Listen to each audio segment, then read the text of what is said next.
One of the most damaging lies trauma survivors believe is that something inside them is broken, that their anxiety means weakness, their numbness means coldness, their emotional reactions mean instability.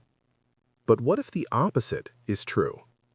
What if those reactions are not signs of damage, but signs that your brain did exactly what it was designed to do? Because trauma doesn't just hurt you in the moment. It quietly rewires the way your brain expects the world to behave. And long after the danger is gone, your nervous system is still preparing for it. Maybe you notice it in small moments. A harmless comment suddenly feels like an attack.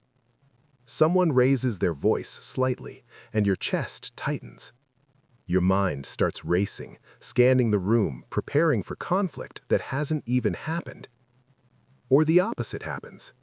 A friend shares good news, and you know you should feel happy. But something inside you stays strangely flat, like your emotions are wrapped in thick glass. You're present, but not fully there. And over time, you begin asking a quiet question. Why does my brain react like this? The answer begins in one small structure inside your brain, the amygdala.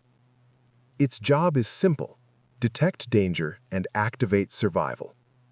When you experience trauma, the amygdala learns a brutal lesson very quickly.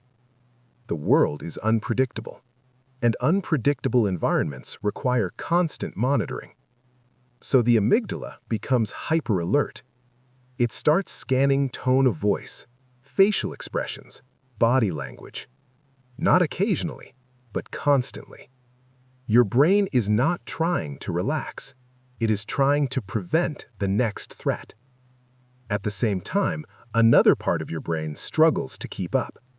The prefrontal cortex, the region responsible for emotional regulation and rational decision-making. Under chronic stress, its activity decreases, which creates a strange imbalance. Your alarm system becomes louder, while your calming system becomes quieter. So the brain reacts faster than it can reason. And suddenly, you're reacting to situations before you've even had time to understand them. But trauma doesn't stop there.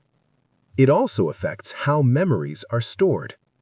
The hippocampus, responsible for organizing memories, becomes disrupted by chronic stress, which is why trauma memories often feel fragmented, blurry, or strangely vivid in sudden flashes. This isn't confusion. It's the brain trying to store overwhelming experiences without being overwhelmed by them again. But here's the psychological trap most people never realize. The very survival systems that protected you during trauma can quietly start working against you later in life. The brain becomes so good at detecting danger that it starts detecting it everywhere. A neutral expression looks hostile. A delayed text message feels like rejection. A minor disagreement feels like the beginning of abandonment.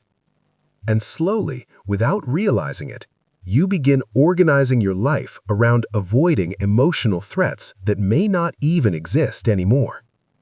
This is where trauma stops being an event and starts becoming an identity. On the surface, it looks like behavior: overthinking, emotional swings, difficulty trusting people, sometimes impulsive decisions that make no sense afterwards. But underneath that behavior is a nervous system that learned one core rule: safety disappears without warning. So the brain keeps preparing for it, even in calm environments, even in healthy relationships. And the hardest part: most people around you can't see the system running in the background. They see reactions. They don't see the survival programming behind them. Which is why trauma survivors often hear the same painful judgments. You're too sensitive. You overreact. You shut down. But those reactions weren't random. They were learned. And what was learned can be retrained. one clear psychological shift. The most important shift in trauma recovery is this. Stop asking, "What's wrong with me?" Start asking, "What did my brain learn to survive?" Because when you see your reactions as adaptations instead of flaws, something powerful happens. Shame begins to loosen. Curiosity replaces self-blame.